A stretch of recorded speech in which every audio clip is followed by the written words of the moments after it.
Hi అందరికీ welcome to my channel. ఇవాళ recipe వచ్చేసి బయట షాపుల్లో దొరికే మయోనీస్ అంతే పర్ఫెక్ట్గా ఇప్పుడు మనం ఇంట్లోనే తయారు చేయవచ్చు.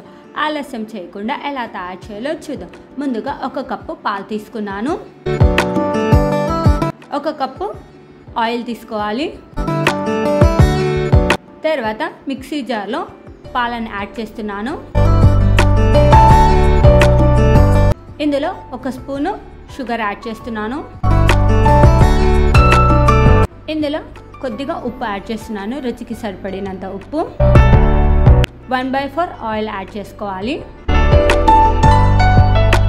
యాడ్ చేసి మిక్సీ జార్ని మెత్తగా గ్రైండ్ చేసుకున్న తర్వాత మళ్ళీ 1/4 ఆయిల్ వేసి మళ్ళీ గ్రైండ్ చేసుకోవాలి. ఇలా గ్రైండ్ చేసుకున్న తర్వాత ఇందులో ఒక స్పూను నిమ్మరసం కానీ లేకపోతే వినిగర్ కానీ ఏదైనా యాడ్ చేసుకొని ఇలా ఆపుకుంటూ ఇలా గ్రైండ్ చేసుకోవాలి చిక్క పడే వరకు.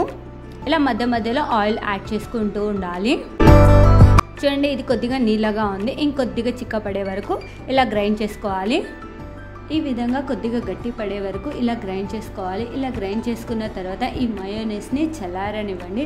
మనకు బయట షాపుల్లో మయోనీస్ ఎలా ఉంటుందో అంతకంటే పర్ఫెక్ట్గా ఈ మయోనీస్ మనం ఇంట్లోనే తయారు చేయవచ్చు. ఈ వీడియో మీకు కూడా నచ్చినట్లయితే మీరు కూడా ట్రై చేయండి. Thank you for watching my channel.